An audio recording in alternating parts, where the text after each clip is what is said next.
வாக்காளர் பெருமக்கள் சார்பாக எனது முதற்கண் வணக்கத்தை தெரிவித்து மாண்புமிகு அண்ணனவரிடம் ஒரே ஒரு கோரிக்கை. நீண்ட நாட்களாக நான் சட்டமன்ற உறுப்பினராக இருக்கும் போது அண்ணனரிடம் ஒரு கோரிக்கை வைத்துக் கொண்டிருக்கிறேன். என்னவென்றால் அசோநகர் புதூர் மேல்நிலைப்பள்ளி நமது டீனர் சார்பாக கலைக்கல்லூராக மாற்றித் தர வேண்டும் என்று இந்த கோரிக்கையை எங்க வாக்காளர் பெருமக்கள் சார்பாக நான் முன்வைக்கிறேன். இப்போது அவனோடு எதிர்பார்த்துக் கொண்டிருக்கோம் தமிழகத்தின் வருங்கால முதல்வர் எங்கள் பாசமிகு அண்ணன் அவர்கள் இப்போது சிறப்புரையாற்றுவார்கள்.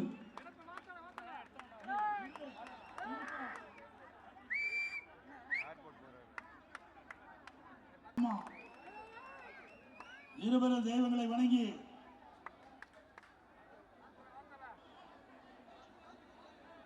பேர் அண்ணா அவர்களுடைய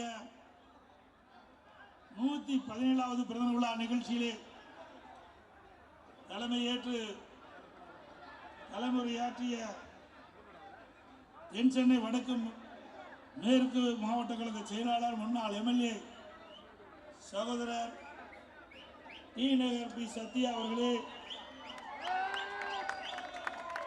நிகழ்ச்சியில் கலந்து கொண்டு சிறப்பித்துக் கொண்டிருக்கின்ற முன்னாள் அமைச்சர் கள அமைப்பு செயலாளர் மரியாதை திருமதி எஸ் கோகேந்திரா அவர்களே, கழக அமைப்பு செயலாளர் முன்னாள் எம்பி அண்ணன் பாலகங்கா அவர்களே, முன்னாள் எம்எல்ஏ மாவட்ட செயலாளர் அறிவிச்சாளர் திரு விருகை ரவி அவர்களே, முன்னாள் எம்எல்ஏ மாவட்ட கழக செயலாளர் திரு எம் கே அசோக் அவர்களே, மாவட்ட கழக செயலாளர் சகோதரர் திரு ஆர் எஸ் ராஜேஷ் அவர்களே, கழக கொள்கை துணை செயலாளர் முன்னாள் எம்பி சகோதரர் எஸ் ஆர் விஜயகுமார் அவர்களே, முன்னாள் எம்எல்ஏ சகோதரர் திரு கே எஸ் விஜயகுமார் அவர்களே, முன்னாள் எம்பி சகோதரர் திரு ஜெயவர்தனன் அவர்களே, மாவட்ட கழக துணை செயலாளர் திரு டி தசரதன் அவர்களே, பகுதி கழக செயலாளர்கள் திரு ஆர் சிவசாமி வேலுமணி அவர்களே, திரு எம் வெங்கடேசன் எம் வெங்கட் அவர்களே, திரு கே பிரசன்னகுமார் அவர்களே, திரு கோ ஹேம்நாத் அவர்களே, திரு ஜி ராஜ்குமார் அவர்களே, திரு ஆர் சுகுமார் அவர்களே, மாவட்ட கழக துணை செயலாளர் திருமதி பி செல்வி அவர்களே மற்றும் இந்த சிறப்பான நிகழ்ச்சிகளை கலந்து கொண்டு சிறப்பித்துக் கொண்டிருக்கின்ற மாவட்ட கழக நிர்வாகிகளே, சார்பு மாவட்ட பொறுப்பாளர்களே, பகுதி கழக நிர்வாகிகளே, வட்டக்கழக செயலாளர்களே, வட்டக்கழக நிர்வாகிகளே, வரைந்து சிறப்பித்துக் கொண்டிருக்கின்ற பாஜக மற்றும் கூட்டணியை அங்க வைக்கின்ற கட்சியுடைய நிர்வாகிகளே, மாறியது சிறப்பித்துக் கொண்டிருக்கின்ற கழக உடன்பிறப்புகளே, மகளிரைச் சேர்ந்த சகோதரிகளே, உணர்வு வட்டாளங்களே, பத்திரிகையாளர்களே, ஊடகங்களே, அத்தனை பேருக்கும் என்னுடைய முதற்கண் நடிகலந்த வணக்கத்தை உரித்தாக்கி இன்னைக்கு பேர் அண்ணா அவருடைய 117வது நாள் கடமை கண்ணியம் கட்டுப்பாடு என்ற தாரக மந்திரத்தை நமக்கு போதித்தவர் பேர் அண்ணா அவர்கள். பரந்த நுண்ணறிவு, சிறந்த எழுத்து, மொழி புலமை, மேடை பேச்சு, அரசியல் நாகரிகம், தொண்டர்கள் ஈர்க்கும் அன்பு, போராட்ட குணம், பகுத்தறிவு சிந்தனை, ஆளுமை திறன், தலைமை பண்பு, எளிமையான வாழ்வு, இவை அனைத்தும் ஒருங்கே கொண்ட அனைவராலும் உண்ணாந்து பார்க்கக்கூடியவர்தான் பேர அண்ணா அவர்கள். இன்றைக்கு நம்முடைய மாணவ சமுதாயத்தைச் சேர்ந்தவர்கள் இந்தி எதிர்ப்பு போராட்டத்தை நடத்துகின்ற பொழுது அதற்கு முன்னின்று செயலாற்றியவர் பேர் அண்ணா அவர்கள்.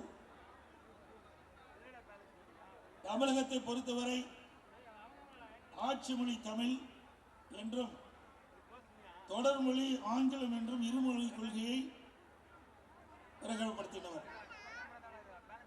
ஏழின் சிரிப்பிலே இறைவனை காண்போம் என்று சொன்னார். அப்படி தன்னுடைய வாழ்நாளும் சரி, அவர் முதலமைச்சராக பதவி வகித்த காலத்திலும் சரி, தமிழ்நாட்டிற்கு உள்ள மக்களுக்கு, அடித்தட்டிலே வாழ்கின்ற மக்களுக்கு என்ன திட்டத்தை கொண்டு வந்தால் அதனால் ஏழைகள் வாழ்வு மலரும் என்ற சிந்தனையோடு செயல்பட்டவர் தான் அண்ணா அவர்கள். அவருடைய மறைவுக்கு பிறகு பொன்மனச்செம்மல் புரட்சி தலைவர் எம்ஜிஆர் அவர்கள் அண்ணா அவர்கள் கண்ட கனவை நனவாக்க வேண்டும் என்ற அடிப்படையிலே இன்றைக்கு தமிழகத்திலே பல்வேறு திட்டங்களை கொண்டு வந்து நடைமுறைப்படுத்தினார்.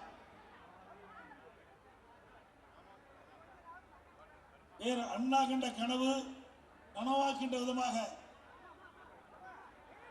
பல்வேறு திட்டங்களை கொண்டு வந்து அதன் மூலமாக தமிழகம் முழுவதும் இருக்கின்ற மக்கள் நன்மை பெற்றார்கள். சத்துணவு திட்டத்தை கொண்டு வந்து சரித்திரம் படைத்தார் பொன்மனச்செம்மல் புரட்சி தலைவர் எம்ஜிஆர். அதேபோல கல்விக்கு முன்னுரிமை கொடுத்து அந்த காலகட்டத்திலே கல்லூரிகள் அதிகம் கிடையாது. சாதாரண அடித்தட்டிலே வாழ்கின்ற மக்கள் கூட உயர்கல்வி படிக்க வேண்டும் என்ற எண்ணத்தின் அடிப்படையிலே பல கல்லூரிகளில் பொன்மனச்செம்மல் புரட்சி தலைவர் எம்ஜிஆர் காலத்திலே தோற்றுவிக்கப்பட்டு தமிழகத்திலே கல்விக்கு முன்னுரிமை கொடுத்த தலைவர் பொன்மனச்செம்மல் புரட்சி தலைவர் எம்ஜிஆர் அவர்கள்.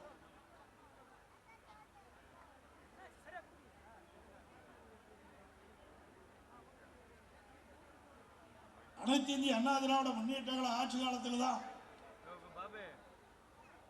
கல்விக்கு முன்னுரிமை கொடுத்து இந்தியாவிலேயே தமிழகத்தில் உயர்கல்வி படிப்பதிலே முதல் மாநிலம் என்ற உயர்வை பெற்றது அதிமுக ஆட்சி காலத்தில். 2011 2021 வரை 10 ஆண்டு காலம் அதிமுக ஆட்சி. அந்த 10 ஆண்டு கால அதிமுக ஆட்சி ஒரு பொற்கால ஆட்சி என்று மக்கள் பாராட்டுகின்ற அளவுக்கு சிறப்பான ஆட்சி அனைத்து இந்திய அண்ணா திராவிட முன்னேற்ற கழக அரசு நாட்டு மக்களுக்கு வழங்கியது. அந்த 10 ஆண்டு காலத்திலே தான் இதே புரட்சி தலைவர் அம்மா அவர்கள் தமிழகத்துடைய முதலமைச்சர் இருந்த காலத்திலும் சரி, அவருடைய மறைவுக்கு பிறகும் சரி, 67 கலை மற்றும் அறிவியல் கல்வியை கொண்டு வந்து ஏழை குடும்பத்தில் பிறந்த மாணவ மாணவி, தாழ்த்தப்பட்ட குடும்பத்தில் பிறந்த மாணவ மாணவி குறைந்த கட்டணத்திலே பட்டப்படிப்பு படிக்கக்கூடிய சூழ்நிலையை உருவாக்கி தந்த அரசாங்கம் அதிமுக அரசாங்கம். ஒரே ஆண்டில் 11 அரசு மருத்துவக் கல்லூரி மருத்துவமனை கொண்டாந்து தமிழகத்திலே மிகப்பெரிய வரலாற்று சாதனையை அதிமுக அரசு படைத்தது. அம்மா இருக்கின்ற பொழுது 6 அரசு மருத்துவக் கல்லூரி மருத்துவமனை முழுக்க மாநில அரசு நிதியில் இருந்து. ஆக 2011 2021 வரை அனைத்து இந்திய அண்ணா திராவிட முன்னேற்ற கழக ஆட்சி காலத்திலே 17 அரசு மருத்துவக் கல்லூரி மருத்துவமனை கொண்டாங்க. இன்றைக்கு திராவிட முன்னேற்ற கழக ஆட்சி பொறுப்பேற்று 4 ஆண்டு காலம் நிறைவு பெற்று விட்டது. ஒரு அரசு மருத்துவக் கல்லூரி மருத்துவமனை கூட அவர்களால் கொண்டு வர முடியவில்லை.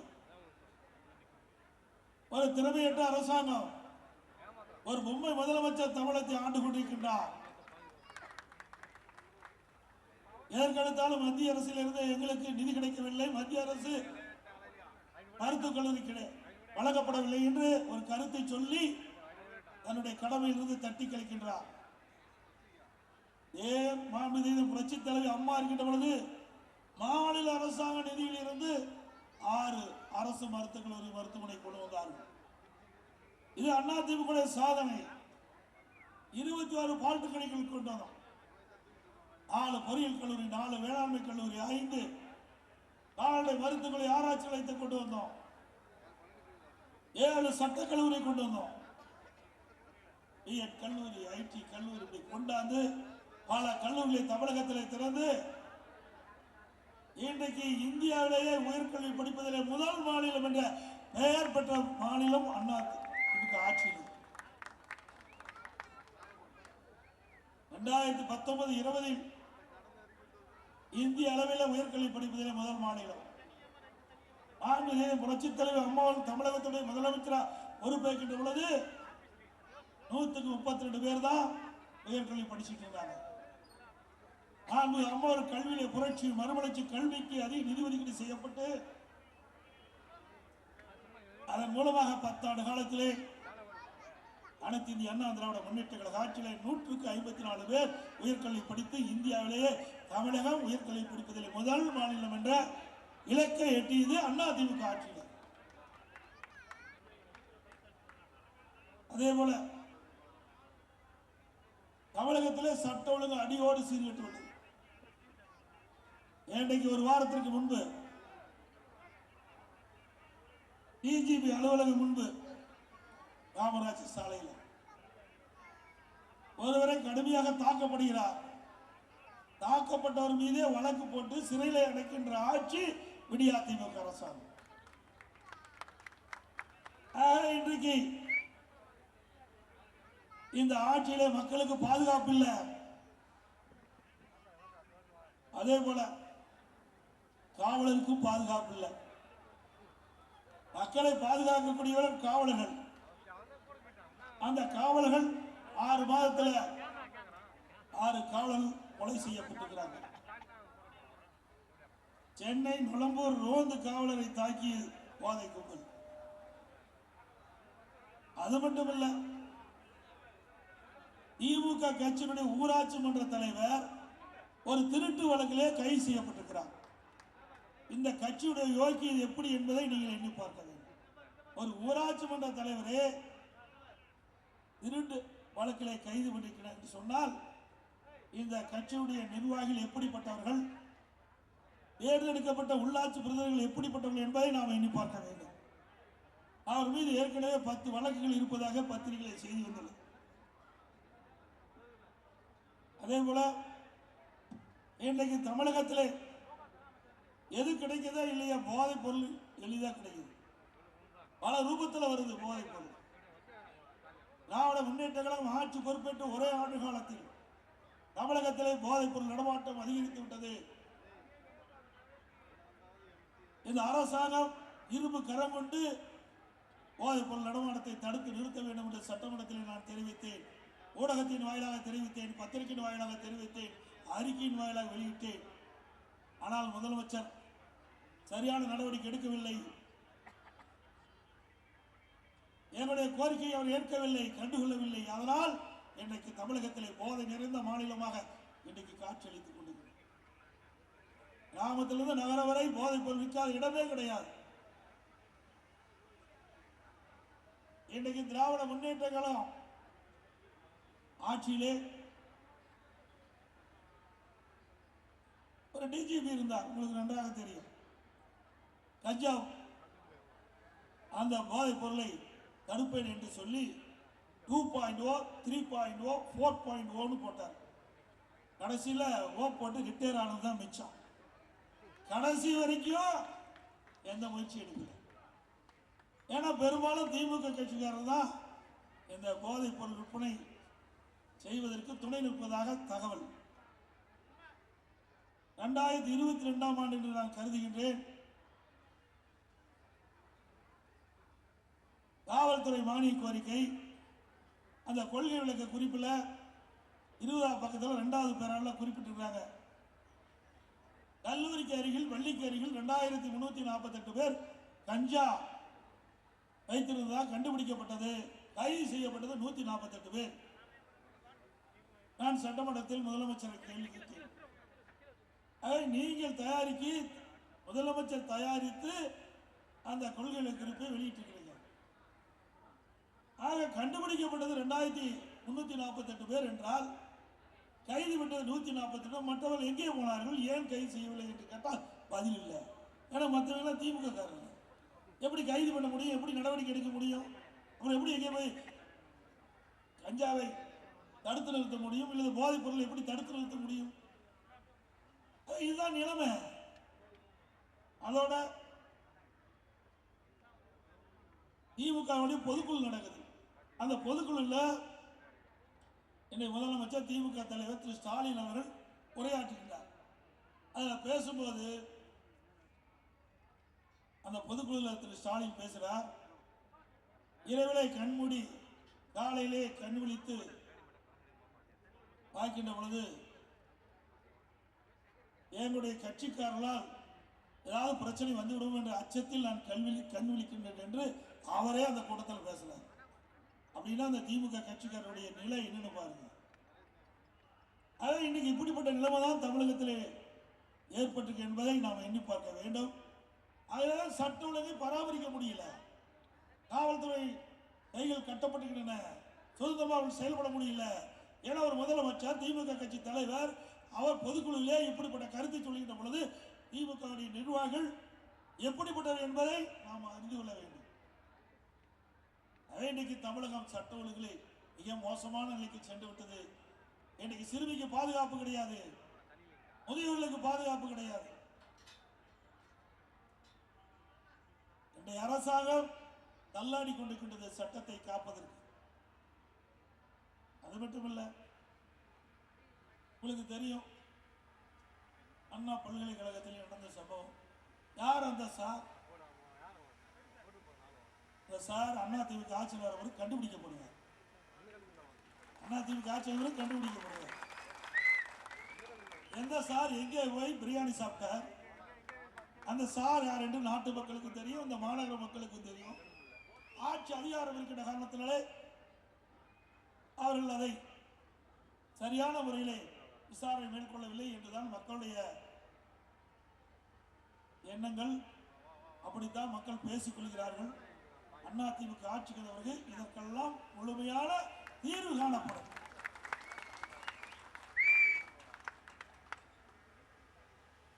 இன்றைக்கு திராவிட முன்னேற்ற கழக ஆட்சியில் ஊழல் நடக்காத துறையே இல்லை.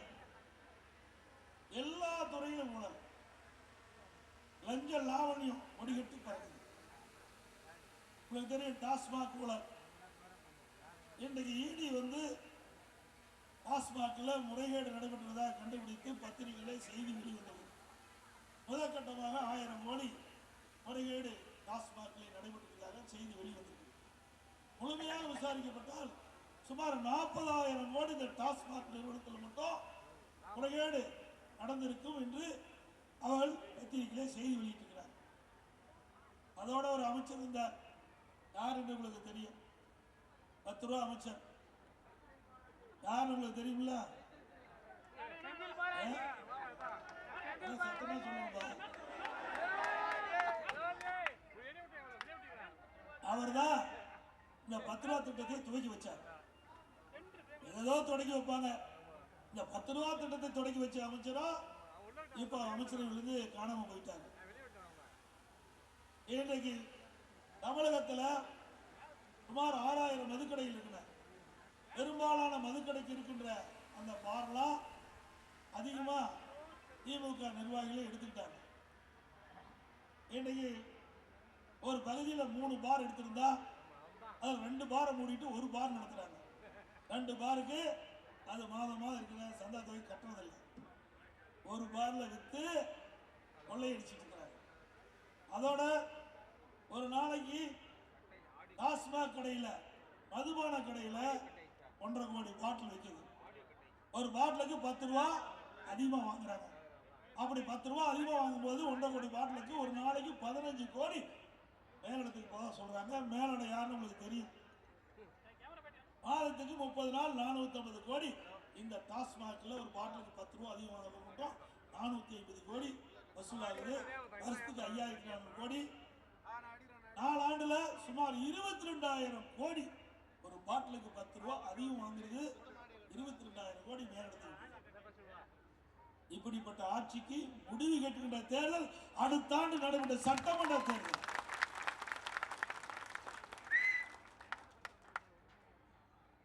அதோட திமுக இருக்கிற ஒரு அமைச்சர் சொன்னார், நாம சொல்லல, அவருடைய அமைச்சரவையில் இருக்கிற ஒரு அமைச்சரே சொல்றார்.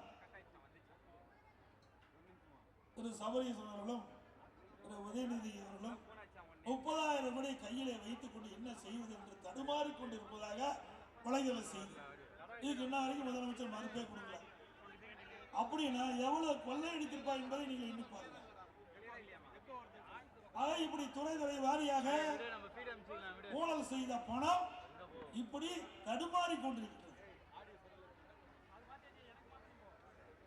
அதே போல இன்றைய தினம் மதுரை மாநகராட்சி, அந்த மதுரை மாநகராட்சியில் அந்த வரி வசூல்ல முறைகேடு நடந்திருக்கு. சுமார் 200 கோடி முறைகேடு நடந்திருக்கு. அந்த 200 கோடி மக்களுடைய வரி பணம்.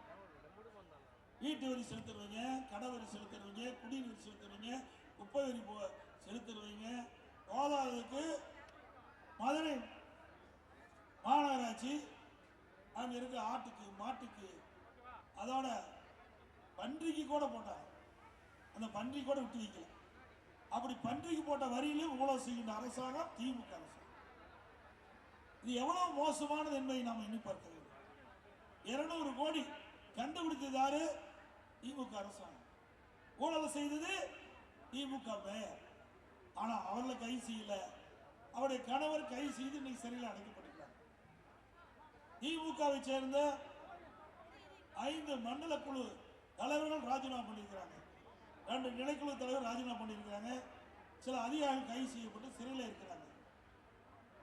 இப்படி வரி வசூல்ல அதிகமான முறைகேடு செய்கின்ற அரசாங்கம் திமுக அரசாங்கம், திமுக நிர்வாகம், திமுக மாநகராட்சி, திமுக மேயர் இருக்கின்ற மாநகராட்சி.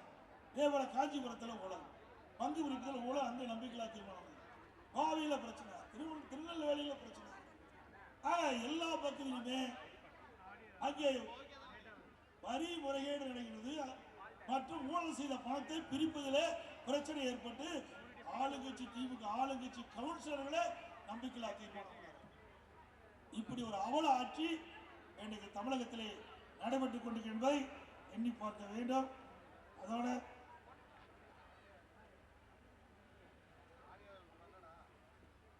மிக மோசம். எல்லாம் பணத்தை திருடுவாங்க, நகை திருடுவாங்க. ஆனா திமுக ஆட்சியில உறுப்பை திருடுவாங்க, கிட்னி திருடுறாங்க. இன்றைக்கு கொடுமையிலே கொடுமை வறுமை. அப்படி வறுமையால் வாடுகின்ற ஏழைகள் அவருடைய வாழ்க்கை வாழ வேண்டும் என்பதற்காக பணத்தாசை காட்டி அவளை அழைத்து சென்று அவருடைய கிட்னியை அவர்கள் எடுக்கப்பட்டு விற்பனை செய்வதாக பத்திரிகைகளை செய்தி வந்திருக்குது. இந்த செய்தி அரசாங்க கவனத்திற்கு சென்றவுடன் ஒரு சட்டமன்ற உறுப்பினர், திமுக சட்டமன்ற உறுப்பினர், அவருடைய மருத்துவமனை, அந்த மருத்துவமனையில் தான் இந்த கிட்னி முறைகேடு நடைபெற்றதாக தகவல் அடிப்படையிலே இந்த அரசாங்கம் ஒரு குழு அமைக்கப்பட்டு அந்த குழு போய் அங்கே சோதனை செய்கின்றார்கள். இந்த சோதனையிலே முறைகேடு நடைபெற்றது கண்டுபிடிக்கப்பட்டது. ஆனால் அரசாங்கம் என்ன நடவடிக்கை எடுத்தது? உறுப்பு மாற்று அறுவை சிகிச்சை செய்கின்ற அனுமதியை ரத்து பண்ணியது. முறைகேடு செய்தவர்களை கைது செய்யவில்லை. ஆளுங்கட்சி எம்எல்ஏ என்ற காரணத்திற்காக அவரை கைது செய்யவில்லை. மற்றொன்று, நாமக்கல் மாவட்டம் பள்ளிப்பாளையத்தில் ஒரு பெண் வறுமையின் காரணமாக அவரும் அந்த கிட்னியை வழங்குவதற்கு புரோக்கர் மூலமாக முயற்சி செய்து அந்த கிட்னி எடுப்பதற்கு பதிலாக கல்லீரல் எடுத்துட்டாங்க. அந்த பெண்மணி உடல்நிலை சரியில்லாமல் மருத்துவமனையில் போய் சிகிச்சை பெறுகின்ற பொழுது ஸ்கேன் பண்ணும்போது கிட்னிக்கு பதிலாக கல்லீரல் எடுக்கப்பட்டதுன்னு சொன்னோம்னா அந்த பெண் அதிர்ச்சி விட்டாங்க. நான் கிட்னி தானே கொடுக்குறேன், எப்படி கல்லீரல் எடுத்தாங்க? இப்படி திருட்டு கும்பல் ஆட்சி தொடர வேண்டுமா? சொல்லுங்க, தொடர வேண்டுமா? எவ்வளவு கொடுமை! ஏழைகளை காப்பாற்றுகின்ற அரசாங்கம், ஏழைகளை காப்பாற்றுகின்ற சட்டமன்ற உறுப்பினர், அதற்காகத்தானே மக்கள் தேர்ந்தெடுத்திருக்காங்க. அப்படி தேர்ந்தெடுக்கப்பட்ட மக்கள் வறுமையிலே வாடுகின்ற பொழுது அந்த வறுமையை மையமாக வைத்து நம்முடைய உறுப்புகளை திருடுவது எந்த விதத்தில் நியாயம்? நீதிமன்றம் கேள்வி மேல கேள்வி கேட்டு புலந்து எடுத்துட்டு மிக மோசமான ஆட்சி, ஒரு கேவலமான ஆட்சி.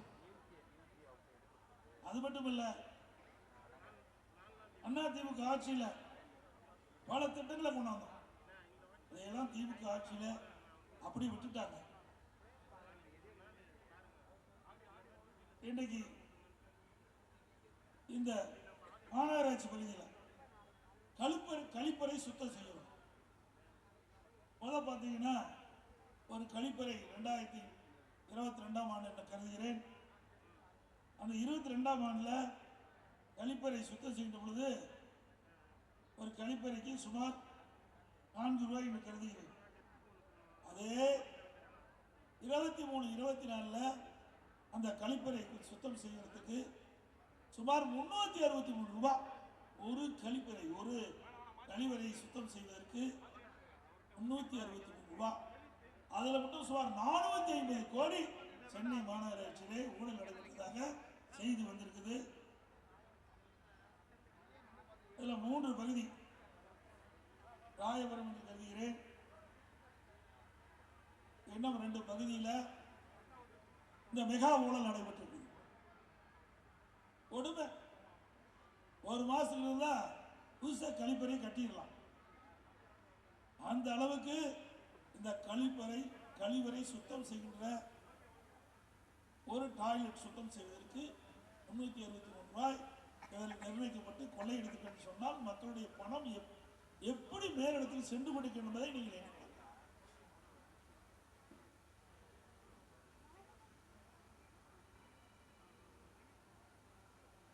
அதெல்லாம் அனைத்து இந்திய அண்ணா திராவிட முன்னேற்றங்களை ஆட்சியில் கொண்டு வரப்பட்ட திட்டம் திருமண உதவி திட்டம். நாளைக்கு தங்கம் 26, 50,000 ஒரு பவன், அதையும் நிறுத்திட்டாங்க. அண்ணா திமுக ஆட்சி நடந்தவுடன் மீண்டும் திருமண உதவி திட்டம் தொடரும். ஏழைகளுக்காக கொடுக்கப்பட்ட திட்டம், அம்மா செங்கலில் விதிக்கப்பட்ட திட்டம். அதோட இந்த திருமண உதவி திட்டத்தில் இடம்பெறுகின்ற மணப்பெண்ணுக்கு பட்டு சேலை கொடுக்கப்படும், மணமனுக்கு 10 லட்சம்.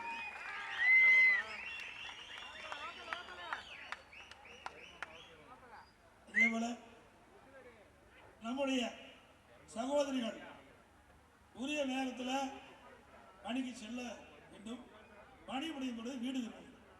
அதுக்காக மாண்பு அம்மா இருக்கின்ற பொழுது அம்மா இருசக்கரம் வாங்கணும். மானிய விலையில் கொடுக்கப்படும் என்ற தேர்தல் அறிக்கையில் வெளியிட்டாங்க. துரதிருஷ்டவசமாக அம்மா மறைந்தாலும் அம்மாவுடைய அரசு அம்மா கொடுக்கப்பட்ட வாக்குறுதியை நிறைவேற்றுகின்ற விதமாக பாரத பிரதமரை நேரடியாக அழைத்து வந்து கலைவாணர்களே அம்மா இருசக்கரம் வாகன நிகழ்ச்சியை நடத்தி சுமார் 2,80,000 நம்முடைய சகோதரிகளுக்கு அம்மா இருசக்கர வாகனம் வாங்குறதுக்கு மானியம் கொடுத்தோம். ஒவ்வொரு இருசக்கர வாகனம் வாங்குறதுக்கு 27,000 மானியம். அதை மீண்டும் அண்ணா திமுக ஆட்சி வந்த பிறகு, அனைத்து இந்திய அண்ணா திராவிட முன்னேற்றங்களை ஆட்சி வந்த பிறகு 3 லட்சம் 5 லட்சம் சகோதரிகளுக்கு மானிய விலையில அம்மா இருசக்கர வாகனம். அதே போல ஆட்டோ ஓட்டுநர்கள் அது எங்களுடைய கோரிக்கை வச்சாங்க. இன்றைக்கு பெட்ரோல் டீசல் விலை உயர்ந்து போச்சு, உதிரிப்பாங்கெல்லாம் விலை உயர்ந்து போச்சு, மற்ற பொருள்லாம் விலை உயர்ந்து போச்சு, எங்களால் சமாளிக்க முடியல. ஆகவே நாங்கள் புதிதாக ஆட்டோ வாங்கினா மானியம் வேண்டும் என்று கோரிக்கை வச்சாங்க. அந்த ஆட்டோ ஓட்டுநர் சங்கத்தில் ஓட்டுநராக பதிவு செய்கின்றவர்கள் புதிதாக ஆட்டோ வாங்கினா 75,000 ரூபாய் மானியம் வழங்கப்படணும். புதிதாக ஆட்டோ வாங்கினா 70,000 மானியம்.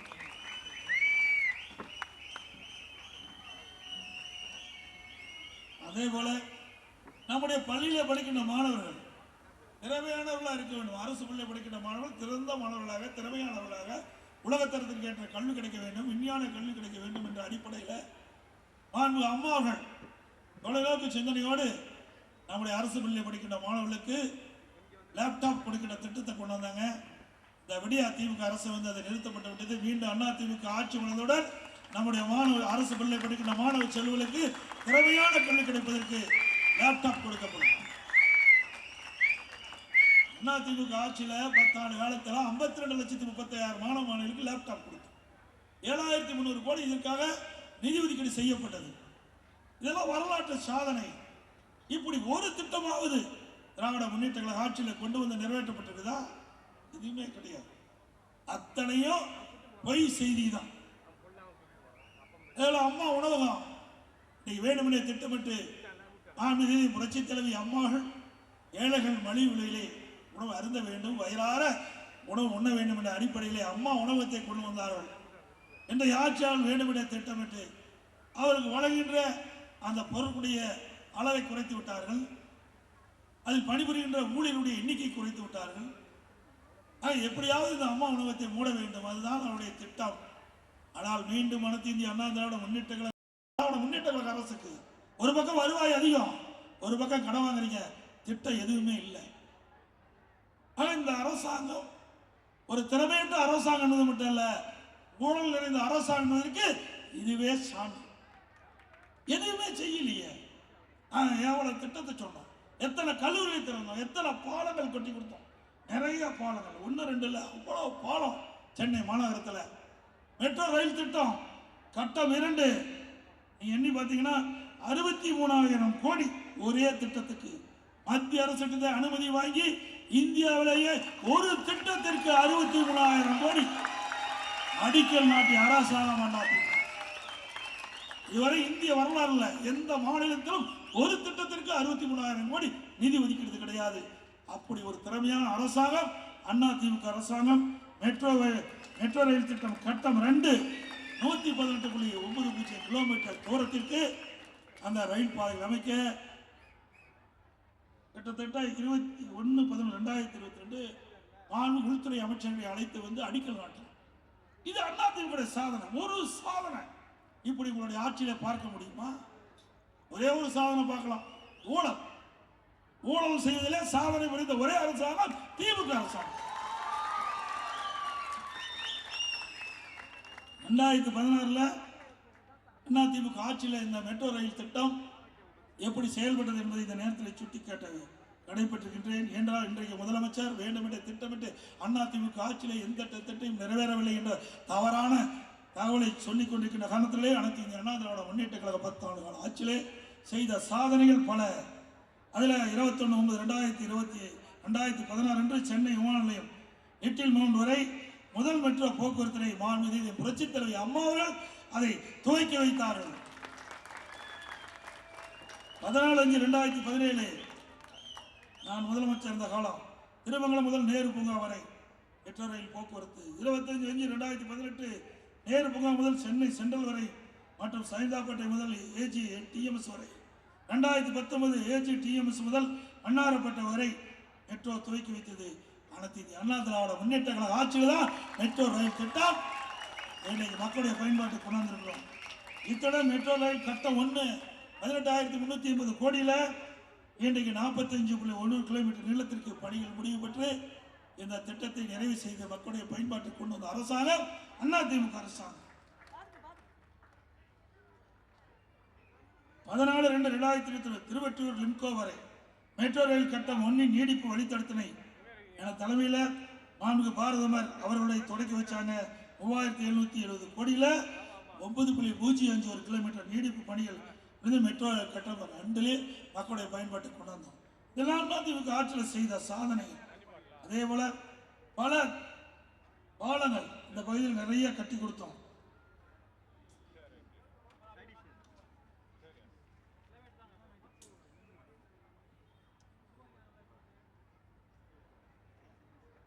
பல பாலங்கள் அதிமுக ஆட்சியில் தான் கட்டி கொடுத்தோம்.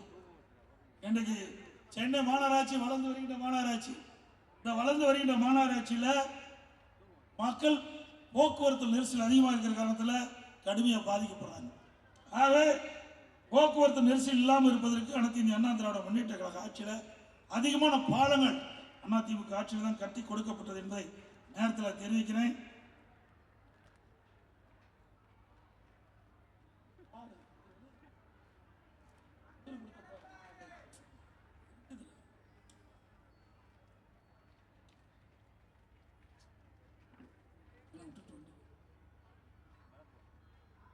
பல பாலங்கள் கட்டி கொடுத்துருக்குறோம். ஸ்டிக்கர் ஒட்டி திறக்கிறதுக்கு மட்டும் மகாராஷ்டிராங்க. நாம பெற்ற பிள்ளைக்கு அவர் பேர் வச்சுட்டு இருக்காரு. ஊரூரா போய் பேர் வைக்கிறார். அவர் கொண்டாந்த கட்டடம் அவருடைய தந்தை பேர்ல அங்கங்க நூலகம் கட்டினார். அது ஒண்ணுதான் அவருடைய ஆட்சியில் பார்க்க முடியும். அப்புறம் கார் பந்தயம் நடத்துறார். நாட்டுக்கு அதுதானே முக்கியம். மக்கள் வறுமையில் கஷ்டப்பட்டு இருக்காங்க, பல பிரச்சனைகளை துடிச்சிட்டு இருக்கிறாங்க. துடிக்கின்ற மக்களுக்கு தேவையான திட்டங்களை கொண்டு வந்து அவளை காப்பாற்றுகின்ற அரசாங்கம் கார் பந்தயம் நடத்துது. பல 100 கோடி ரூபாயில் யாருடைய மத்திய பையில கார் பந்தயம் நடத்துகின்ற அரசு நமக்கு தேவையா? பேனா வைக்கிறாங்க, பேனா வைக்க நாங்கள் வேண்டாங்களே. எழுதாத பேனா எங்கே வச்சா என்ன, நடுக்கட்டில் கூட வச்சா தான் பேனா வச்ச மாதிரி இருக்குமா? சரி, நினைவு மன்றம் கட்டுறீங்க, உங்கள் தலைவர் கட்ட வேண்டியது, அதில் எந்த மாற்று கருத்து கிடையாது. ஒரு முன்னாள் முதலமைச்சர், கட்சியுடைய தலைவர், அவர் இருந்த காலத்தில் பல திட்டங்களை கொண்டாந்தாரு, நான் இல்லைன்னு சொல்லலை. அதுக்காக அவருக்கு நினைவு மன்றம் கட்டிங்க, ரைட்டு. அவருக்கு முன்னாடியே நினைவு மன்றத்துக்கு முன்னாடியே ஒரு 2 கோடியில் பேனா வச்சுருப்பாங்களே. சரி, அப்படித்தான் பேனா கொடுக்கணும். எழுதுகிற பேனாவை அரசு பள்ளி படிக்கிற மாணவர் கொடுங்க, அவர் மாணவர் பாராட்டுவாங்க. இது அண்ணா திமுக கட்சிக்காரருக்கு தான் இந்த எண்ணம் வரும். திமுக கட்சிக்காரருக்கு இந்த எண்ணம் வரவே வராது. பாருங்க, பள்ளியில படிக்கிற மாணவர்களுக்கு காலனி, சீருடை, விலையில்லா புத்தகம், கொண்டு போறதுக்கு பை, பள்ளிக்கு போறதுக்கு சைக்கிள், திறமையான கல்வி கிடைக்க மடிக்கடி எல்லாம் கொடுத்து அண்ணா திமுக ஆட்சி. இன்னைக்கு இந்தியாவிலேயே கல்வி கற்பனை எண்ணிக்கை உயர்த்திருக்குன்னு சொன்னா அந்த மாணவனுடைய எண்ணங்களை நிறைவேற்றணும். கிராமத்திலிருந்து நகரம் வரை ஏழை குடும்பத்தில் பிறந்த மாணவன் கூட இன்றைக்கு கல்வி அறிவு பெறுகின்ற சூழ்நிலையை உருவாக்கியது அண்ணா திமுக அரசாங்கம். இந்த அரசாங்கம் மாதிரி இருக்கிற எதுக்கோ செலவு பண்றீங்க, வீண் செலவு பண்றீங்க. ஆனா உண்மையிலே மக்களுடைய பயன்பாட்டுக்கு செலவழித்தா நன்றாக இருக்கு என்பதை மட்டும் இந்த நேரத்தில் கேட்கிறேன். அது மட்டும் இல்ல,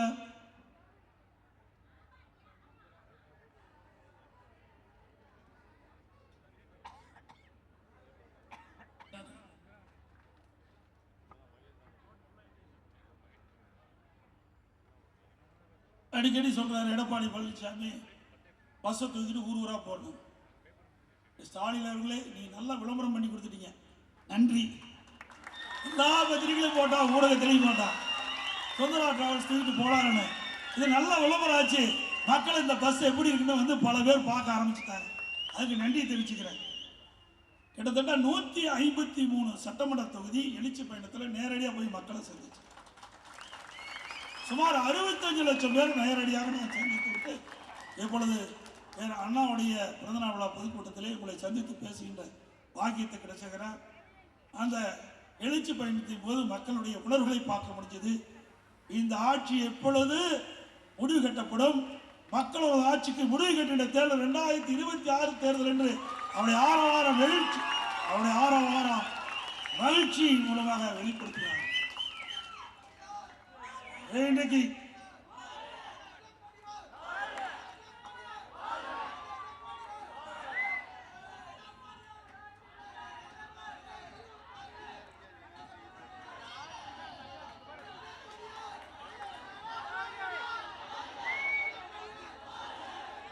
இன்னொன்னு சொன்னாரு. அவர் எதிர்கட்சி தலைவராக இருக்கும்போது சட்டமன்றத்தில் விவாதம் நடத்திட்டு இருக்கும்போது பேசினார். எதிர்கட்சி என்றால் அரசியல் செய்யாம என்ன அவிலா செய்யும் சொன்னார் திரு ஸ்டாலின் அவர்களே. அதுதான் இப்பொழுது உங்களுக்கு பொருந்தும். எதிர்கட்சின்னா அப்படிதான் சொல்லுவோம். நடக்கிற பிரச்சனையை சொல்றது தானே எதிர்கட்சி. அதுக்கு தானே மக்கள் தேர்ந்தெடுக்கிறாங்க. பிரதான எதிர்கட்சி அனைத்து இந்திய அண்ணா திராவிட முன்னேற்றக் கழகம்.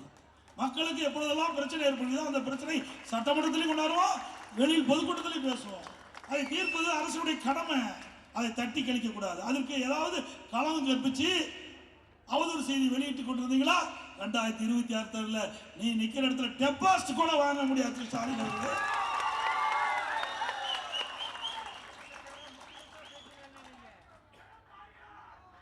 இன்னொன்னு பேசுறாரு. இப்பதான் அரசியலுக்கு வந்திருக்காரு பாவம். அவர் நாணவாதையும் மறந்து விட்டது. யார் உங்களுக்கு தெரியும்? உதயநிதி ஸ்டாலின் ஏதோ பேசிட்டு இருக்கார்.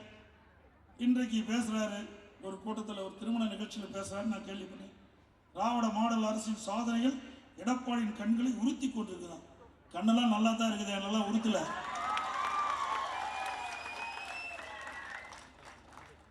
உதயநிதி ஸ்டாலின் அவர்களே, நீங்க பேசுங்க, கருத்தை சொல்லுங்க, தவறு இல்லை. ஆனா வேண்டுமென்றே திட்டமிட்டு தவறான கருத்தை சொல்லிக்கிட்ட பொழுதுதான் அதுக்கு பதில் சொல்லக்கூடிய சூழ்நிலைக்கு நாங்கள் தள்ளப்படும். அவர் சொன்ன கருத்து, அறநிலைத்துறை சார்பாக 10 கல்லூரிகள் அறிவிக்கப்படணும். நாங்கள் கேட்கின்ற கல்வி, இதுக்குன்னு ஒரு துறை இருக்குது, உயர்கல்வித்துறை இருக்குது. அந்த உயர்கல்வித்துறையில் நீங்க அறிவிங்க, தவறு என்று சொல்லவில்லை. அப்படித்தானே அனைத்து இந்திய அண்ணா திராவிட முன்னேற்ற கழகம் ஆட்சி இருக்கின்ற பொழுது உயர்கல்வித்துறையில் இவ்வளவு கல்லூரிகள் நாங்கள் அறிவிச்சு திறந்து நடைமுறை கொண்டாந்தோம். ஏன் அரசாங்கம் திவால் ஆகிட்டுதா? பணம் இல்லையா அரசாங்கத்தில்? அப்படித்தானே நினைக்க தோன்றுது. இன்னைக்கு அறநிலைத்துறையில் இருக்கிற அந்த நிதியை எடுத்து இன்னைக்கு கல்லூரி கட்டுறீங்களா, அந்த கல்லூரி விரிவாக்கம் செய்யணும். அது கூடுதல் பாடத்திட்டம் கொண்டாடணும், அது தொடர் செலவு. அப்போ அந்த மாணவர்கள் நிதி இல்லாமல் இருந்தால் அந்த மாணவர்கள் பாதிக்கப்பட்டு, இதே நீ உயர்கல்வித்துறையில் இருக்கின்ற பொழுது நிதி தாராளமாக அந்த கல்லூரிக்கு கிடைக்கும். அதை வச்சு தான் நான் குறிப்பிட்டேன். இன்னொன்னு சொல்றாரு, இப்பதான் போய் நம்ம பார்த்து அங்கங்க இருக்கிற அறநிலைத்துறை சார்பாக திருமணம் நடத்தி வச்சுட்டு இருக்காரு. இதெல்லாம் ஏற்கனவே அனைத்து இந்திய அண்ணா திராவிட முன்னேற்ற கழக ஆட்சி இருந்த போது இதய புரட்சி தலைவி அம்மா இருக்கின்ற போது பல்லாயிரக்கணக்கான பேர்களுக்கு ஏழைகளுக்கு திருமணம் நடத்தி வைத்த அரசாங்கம் அதிமுக அரசாங்கம். எங்களை பார்த்து ஸ்டிக்கர் ஒட்டி தான் நீங்க ஒவ்வொன்றா நீங்க செயல்படுத்திட்டு இருக்கிறீங்க. உங்களை பார்த்து நாங்க காப்பி அடிக்கல, எங்களை பார்த்து தான் நீங்க அந்த ஒவ்வொரு திட்டத்தையும் கொண்டாந்துருக்கிறீங்களே ஒழிய அதிமுக பொறுத்த வரைக்கும் அதற்கென்று திட்டங்கள் வகுக்கப்படும், அது முறையாக செயல்படுத்தப்படும் என்பதை இந்த நேரத்தில் தெரிவித்து, இன்னும் பத்திரிகை ஆளுங்கட்சியா இருக்கும்போது எடப்பாடி பழனிசாமி தான் பேசினா, எதிர்கட்சியா இருக்கும் போது தினந்தோறும் நம்மளை பத்தி தான் பேசலாம். பரவாயில்ல, பத்திரிகை நம்மளாலதான் நிக்குது, இல்லைன்னா நிக்காத போகுது. இதுல நேற்றைய தினம் தினமலர் பத்திரிகையில் வருது, பல மாவட்டங்களில் 16ஆம் தேதி முதல் கனமழை பெய்யும், வங்கக்கடையில் காற்றழுத்த தாழ்வு. இதன் காரணமாக தமிழகத்தில் பல மாவட்டங்களில் புதுச்சேரி காரைக்கால் பகுதி இடிமுண்டலுடன் பெய்யும். இதில் தமிழகத்தில் வேலூர், திருப்பத்தூர், கிருஷ்ணகிரி, தருமபுரி, சேலம், திருவண்ணாமலை. நான் தருமபுரியில் எழுச்சி சுற்றுப்பயணத்தை வச்சுருந்தேன், 17-18 வச்சுருந்தேன். இந்த பத்திரிகை பார்த்துட்டு வானிலை ஆராய்ச்சி மையத்தையும் கேட்டேன். வானிலை கேட்கும்போது அவர்கள் மழை வருது உறுதினாங்க. அதனால் நாங்கள் அந்த தேதியில் அந்த எழுச்சி பயணத்தை மேற்கொள்ளாமல் பிறகு ஒரு தேதி இந்த மாதம் 28-29ஆம் தேதி தருமபுரி மாவட்டத்தில் எழுச்சி பயணம் தொடரும் என்று அறிவித்தோம். உடனே இன்னைக்கு பத்திரிகையில் எடப்பாடி பழனிசாமி மத்திய உள்துறை அமைச்சர் சந்திக்கிறார், பேச்சுவார்த்தை நடத்துகிறார், உள்கட்சி பிரச்சனை தீர்வு.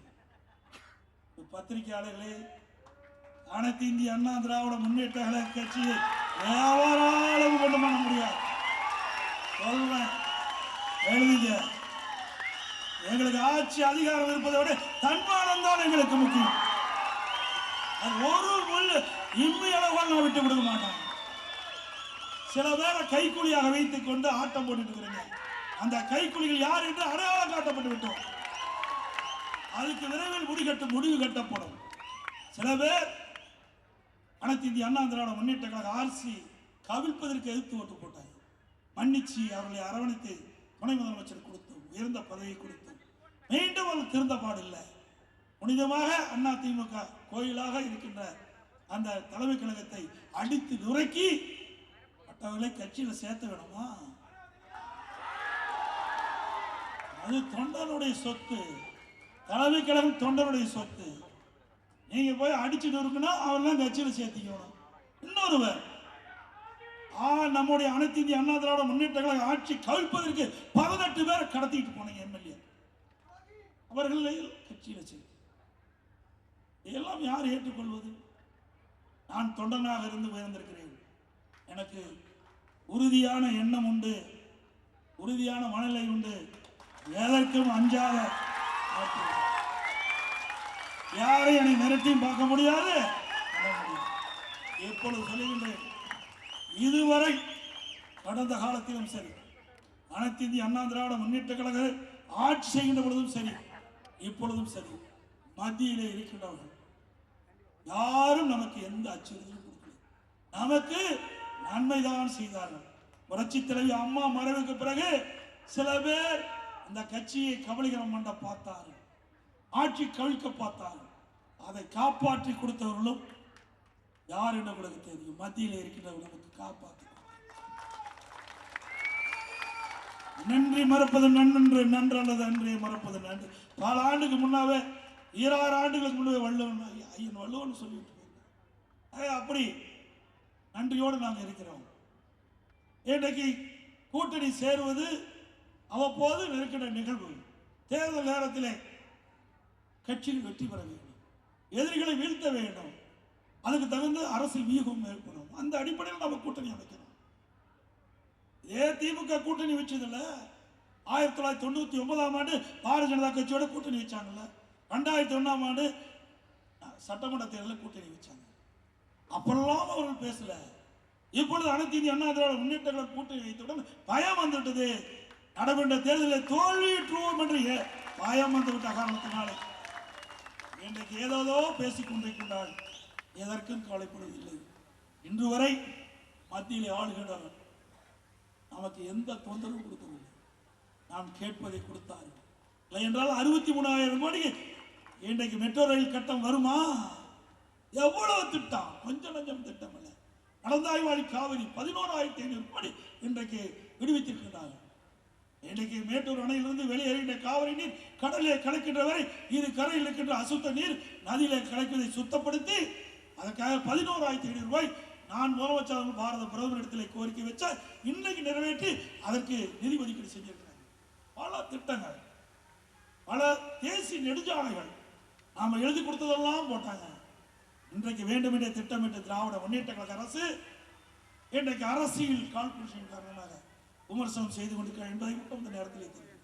அதே மாதிரி இந்த பத்திரிகை, எல்லா பத்திரிகைக்கும் திமுக அடிமையாகிவிட்டது என்றுதான் எனக்கு தோன்றுகிறது. ஒரு சில பத்திரிகை தவிர திமுக காரனை பத்தி ஏதாவது போடுறாங்களா சொல்லுங்க பார்க்கலாம்.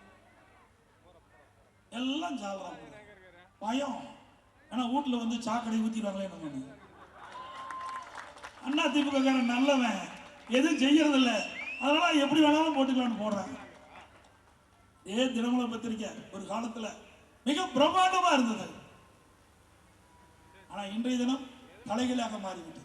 வேண்டும் என்ற திட்டமிட்டு ஆளுகிட்ட கட்சி இருக்கின்ற பொழுதும் நம்மளை வசப்பாடினார்கள். எதிர்கட்சியா இருக்கின்ற பொழுதும் நம்மை பற்றி விமர்சனம் செய்கிறார். எதிர்கட்சியில் விமர்சனம் செய்யறதுக்கு என்ன இருக்குது? எடப்பாடி பழனிசாமி இவரை அனுசரிக்கல. அவர்கள் யார் உழைக்கிறாங்களோ அவரை தான் அனுசரிப்போம். வெட்டி பேச்சு பேசிட்டு இடம் இல்லை, உழைக்கின்றவர்களுக்கு தான் இடம். அன்பு அம்மாவில் தெளிவாக சொல்லிவிட்டு செல்லுகிறார். அற்புதமா சட்டமன்றத்தில் பேசுவாங்க. எனக்கு பின்னால் 100 ஆண்டு காலம் அண்ணா திமுக தொடரும்.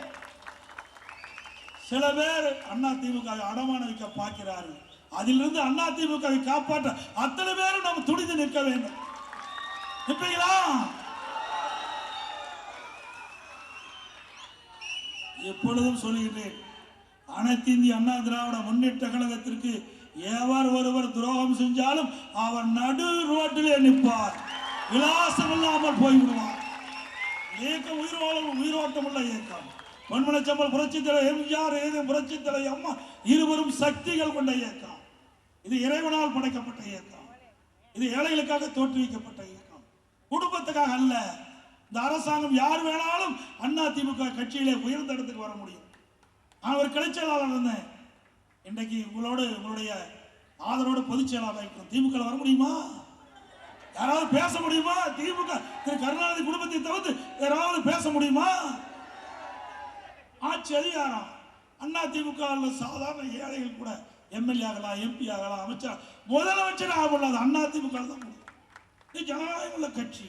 அதே உயிரோட்டம் உள்ள அனைத்து இந்திய அண்ணா திராவிட முன்னேற்ற கழகத்துக்கு துரோகம் செய்கின்றவர்கள் யாராக இருந்தாலும் ஆண்டவன் மன்னிக்க மாட்டான் என்பதை மட்டும் நேரத்தில் குறிப்பிட்டு, இன்னொரு பத்திரிகை தினகரன் பத்திரிகை, அது பீட்டர் மாமான்னு ஒரு பக்கம் இருக்குது.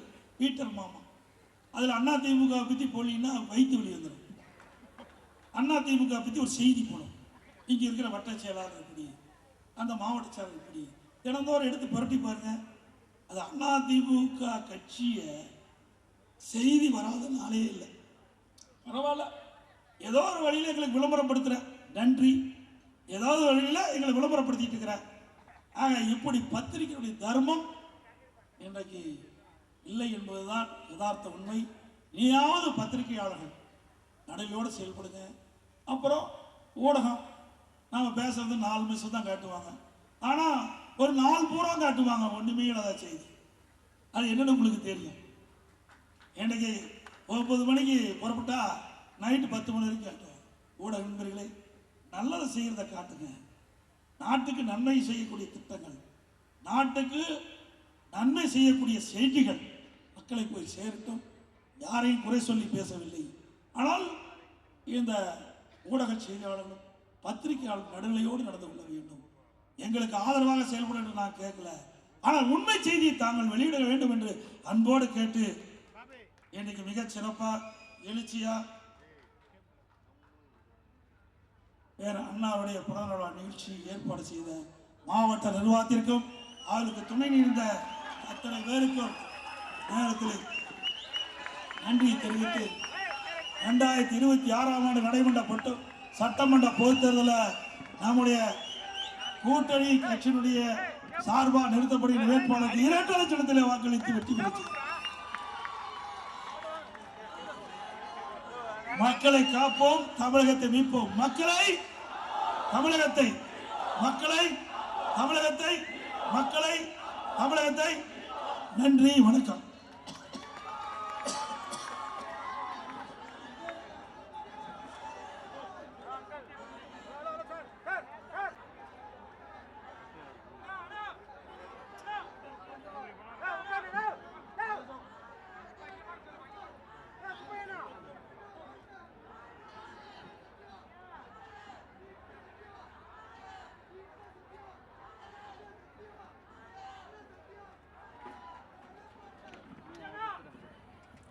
இந்த மாபெரும் பொதுக்கூட்டத்திற்கு தலைமை தாங்கி நடித்த 2026இல் டிஆர் தொகுதியின் வெற்றி நாயகன் டிஆர் பி சத்யா அவர்கள் தலைமையிலே நடைபெற்ற இந்த மாபெரும் பொதுக்கூட்டத்திற்கு அனைத்து ஊடக நண்பர்களுக்கும் வந்திருந்த மாவட்ட பகுதி வட்டக்கழக செயலாளர்கள் மற்றும் மகளிர் அணியை சேர்ந்த அனைவருக்கும், பொதுமக்களாகிய அனைவருக்கும், இவ்வளவு நேரம் பாதுகாப்பு அளித்து ஒத்துழைத்த காவல்துறை நண்பர்களுக்கும் ஊடக நண்பர்களுக்கும் அனைவருக்கும் தென்சென்னை வடக்கு மேற்கு மாவட்ட கழகத்தின் சார்பில் நன்றி நன்றி நன்றி. 2026இல் டிஆர் தொகுதியின் வெற்றியாளர்கள் டிஆர் பி சத்யா அவர்களின்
அனைத்து இந்திய அண்ணா திராவிட முன்னேற்ற கழகத்தின்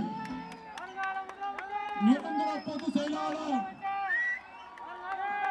இளைஞரணி தலைமை ஏற்கும் தமிழகத்தின் புரட்சி நாயகன் கழகத்தின் பொதுச் செயலாளர் முன்னாள் முதலமைச்சர் வருங்கால முதலமைச்சர் சேலத்தின் சிங்கம் அண்ணாவின் எடப்பாடி அவர்களின் ஆணைக்கிணங்க 117வது பிறந்தநாள் இறங்கி உங்களை எல்லோரும் பார்ப்பதற்காக அண்ணன்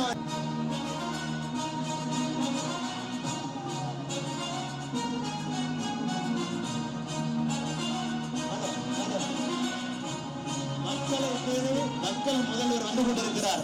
மக்களை சந்திப்பதற்காக அவங்க இருக்கையில் உட்காரை சந்திப்பதற்காக மக்களோடு முதல்வர் அப்படின்ற ஒரு வாசத்துக்காக இங்கே மக்களை நாடி இங்கே தமிழகத்துடைய முதல்வர் வருங்கால முதல்வர் அண்ணன் எடப்பாடியார் அவர்கள் தொகுதியில